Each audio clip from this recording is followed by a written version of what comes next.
Hello, my name is Dr. Jonathan Lazare, and the show is called Health, Medicine, and Sex. The aim of the show is to educate you, the viewer, about your particular problem and to let you know what the treatment options are. The show is about all aspects of men's health and about male and female sexuality. Never be ashamed or embarrassed about your particular problem, and never be afraid to seek help.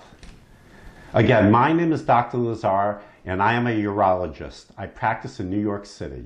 If you have any questions about today's show, please email me at jnlmd3@aol.com, and I will either answer your questions on the show or I will email you the response.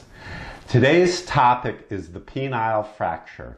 This is a serious injury and can produce erectile dysfunction if not properly treated. If, however, the patient is treated properly at the time of injury, he will retain full ability to have an erection. Let's begin with an example.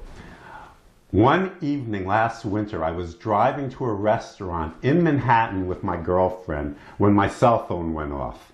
It was the emergency room physician. He needed me immediately. He had a patient in the emergency room who had injured his penis during sex. The entire penis was black and blue and was so swollen that it was the size of an eggplant.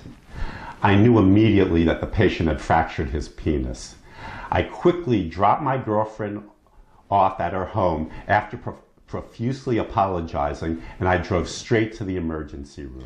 When I arrived at the emergency room, the ER physician came running up to me.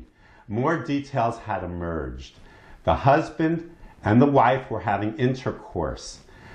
The wife was on top and the penis came out of the vagina.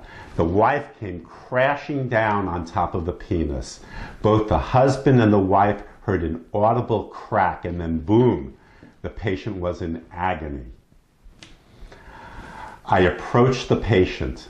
The wife was distraught and was sobbing uncontrollably.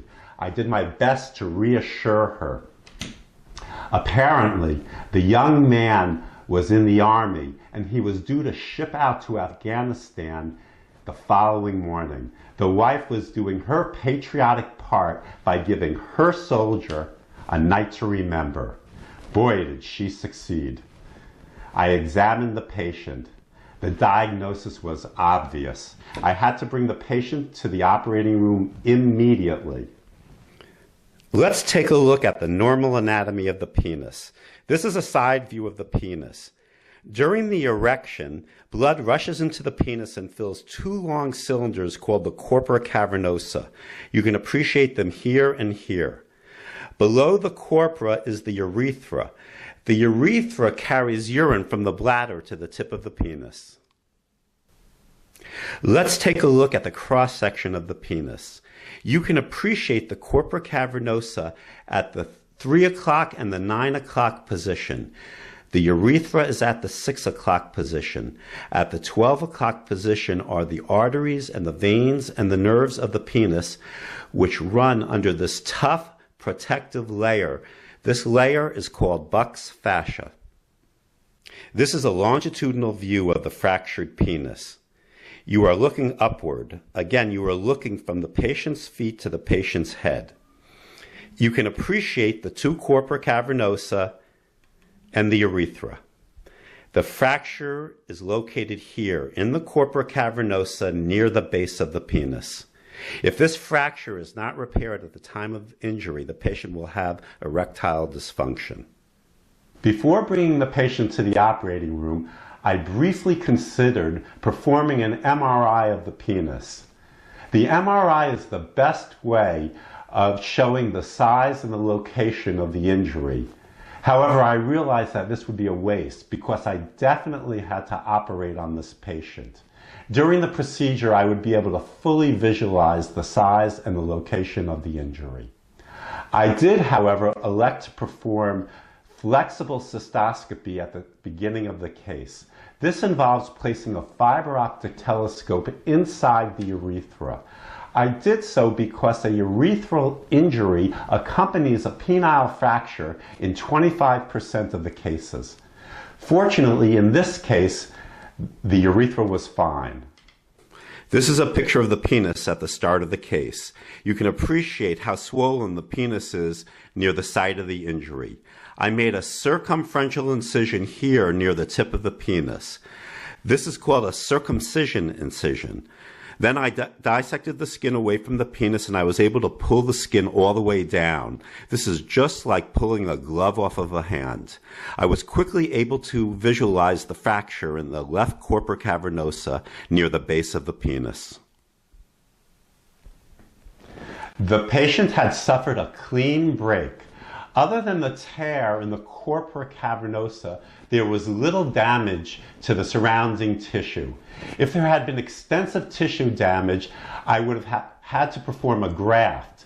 This involves taking tissue from somewhere else in the patient's body and laying it on top of the corpora. Or I could use synthetic tissue, but this is less desirable. But in this case, all I had to do was insert half a dozen sutures in order to sew both edges of the corpora back together again. The case was simple, like a walk in the park. It took me less than a half an hour, and I knew at the end that the patient would do great and would retain his full ability to have an erection. I then headed out of the hospital. Of course, I stopped on the way out and reassured the wife. I then drove back home. On the way home, I dropped off some roses to the girlfriend, who was still a bit angry. I then headed back to my apartment and I went straight to bed. It had been just another day in the life of a urologist. Thank you very much for listening to this show. Again, if you have any questions, please email me at jnlmd3. Please come and join me for my next show. Goodbye.